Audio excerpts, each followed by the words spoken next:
मैं इस क्षेत्र का जिला पंचायत सदस्य हूँ और ये हमारे जनपद क्षेत्र के अंतर्गत भी आता है। यहाँ से हमारी धर्मपत्नी श्रीमती दीपिका शर्मा जनपद की सदस्य हैं। विगत 3 दिनों से हाथियों का मूवमेंट हरदी, कोतवार, परसों दिन कठई, कल सिलपरी, यहाँ पर लगातार 3 दिन से हाथियों ने आतंक मचाया हुआ है। कोतवार में 3-4 घर, हरदी में 3-4 घर, कठई में 3-4 घर, सिलपरी में 5 से 6 घर और कोल्हारू टोला में भी 4 से 5 घर हाथियों ने पूरी तरीके से तोड़ा है। जब से मुझे खबर मिली है, आज सवेरे से मैं भी आया हूँ, पटवारी मैडम से बात किया हूँ, उनको बुलाया हूँ। आने के बाद हम लोगों ने एक घर को देखा है। निश्चित रूप से यहाँ पर गरीब, जंगल के जो बॉर्डर है, यहाँ पर गरीब तबके के लोग यहाँ रहते हैं। मिट्टी का मकान है, एल्वेस्टर सीट छाया हुआ है, इसी में इनका जीवन यापन होता है। और जिस प्रकार से हाथियों ने इनके घरों का नुकसान किया है, पूरे घर को तोड़ दिया है, उनके निस्तार की चीज़ें, टीवी हो, पलंग हो, कुर्सी हो, बर्तन हो, रखे हुए अनाज सारे खा लिए हैं। किसी का 100% का नुकसान हुआ है, किसी का 50% का हुआ है, किसी का 60% का हुआ है। पूरा प्रशासन और हम जिनका नुकसान हुआ है उनके साथ हैं और मैं प्रशासन से मांग करता हूं कि प्रशासन इनका जो भी नुकसान हुआ है पूरी तरीके से इनके नुकसानों को चिन्हित करके उसका वाजिब मूल्य बना करके और इनके नुकसान की भरपाई करने का काम प्रशासन से मैं निवेदन करता हूं कि प्रशासन इनके साथ ऐसा करे। दूसरा, बरसात का मौसम है, जिस प्रकार से इनके घर गिर गए हैं, अब छत टूट गए हैं, सीट टूट गए हैं, खपड़े घर थे वो गिर गए हैं। अब ये बेचारे बरसात में रहने के लिए इनके पास जगह नहीं है। तो मैं प्रशासन से निवेदन करूंगा कि मौके की स्थिति वा करके माननीय कलेक्टर साहब देखें, माननीय एसडीएम साहब देखें, माननीय तहसीलदार साहब देखें और जो भी यथाउचित तत्काल इनकी व्यवस्था हो। बरसात के मौसम में रहने के लिए इनका परिवार पूरा बेघर हो गया है। ये देख पा रहे हैं कि पूरी अनाज घरों के हाथियों ने जिस प्रकार से आतंक मचाया है।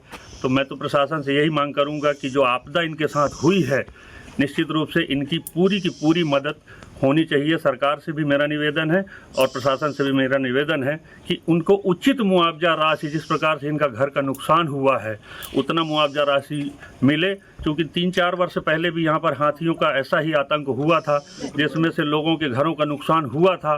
पटवारी द्वारा सर्वे किया गया था, लेकिन सर्वे के बाद 3 महीने, 4 महीने, 6 महीने के बाद इन लोगों को किसी को 3,000, किसी को 4,000, किसी को 5,000 ऐसे मुआवजे दिए गए थे, जिससे इनका एक टीवी भी नहीं आएगा, इनका एक पलंग भी नहीं आएगा। नुकसान किसी का 1 लाख का है, किसी का 50,000 का है, किसी का 2 लाख का है।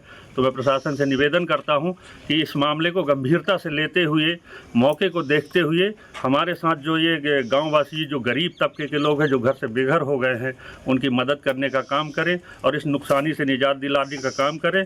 साथ ही अभी जो हाथियों का मूवमेंट है वो इसी गाँव में है, यही है, और हाथी अभी यहाँ से गए नहीं हैं। तो इनके और इनके परिवार को, इनके घरों को पूरा खतरा लगातार बना हुआ है। प्रशासन से मेरा निवेदन है कि हाथियों के लिए भी कुछ व्यवस्था बनाई जाए और इनका जो भी मदद हो सके इस बारिश के मौसम को देखते हुए किया जाए, ऐसा मेरा प्रशासन से मांग है। देखिए, मैं इस क्षेत्र का जिला पंचायत सदस्य हूँ और ये हमारे जनपद क्षेत्र के अंतर्गत भी आता है। यहाँ से हमारी धर्मपत्नी श्रीमती दीपिका शर्मा जनपद की सदस्य हैं।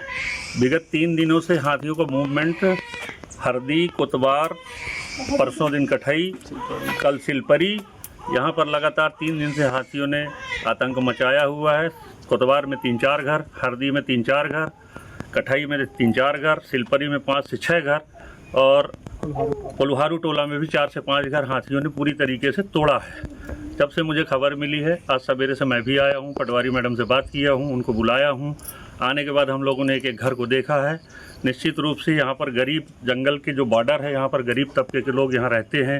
मिट्टी का मकान है, एल्वेस्टर सीट छाया हुआ है, इसी में इनका जीवन यापन होता है। और जिस प्रकार से हाथियों ने इनके घरों का नुकसान किया है, पूरे घर को तोड़ दिया है, उनके निस्तार की चीज़ें, टीवी हो, पलंग हो, कुर्सी हो, बर्तन हो, रखे हुए अनाज सारे खा लिए हैं। किसी का 100% का नुकसान हुआ है, किसी का 50% का हुआ है, किसी का 60% का हुआ है।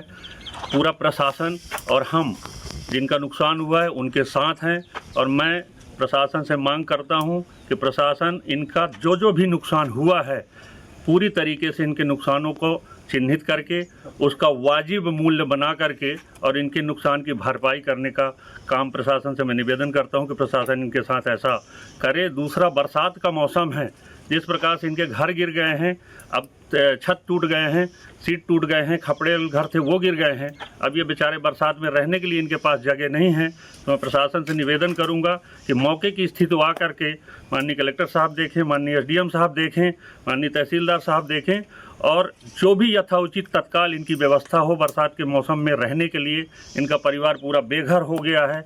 ये देख पा रहे हैं कि पूरी अनाज घरों के हाथियों ने जिस प्रकार से आतंक मचाया है।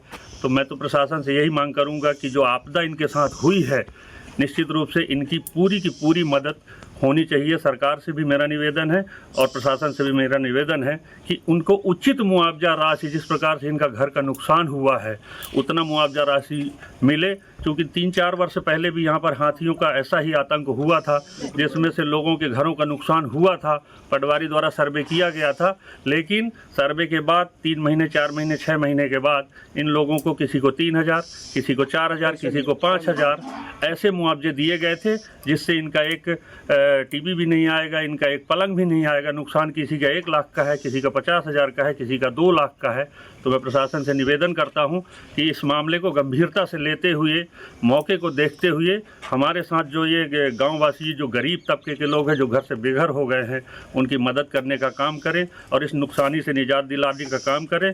साथ ही अभी जो हाथियों का मूवमेंट है वो इसी गाँव में है, यही है, और हाथी अभी यहाँ से गए नहीं हैं। तो इनके और इनके परिवार को, इनके घरों को पूरा खतरा लगातार बना हुआ है। प्रशासन से मेरा निवेदन है कि हाथियों के लिए भी कुछ व्यवस्था बनाई जाए और इनका जो भी मदद हो सके इस बारिश के मौसम को देखते हुए किया जाए, ऐसा मेरा प्रशासन से मांग है।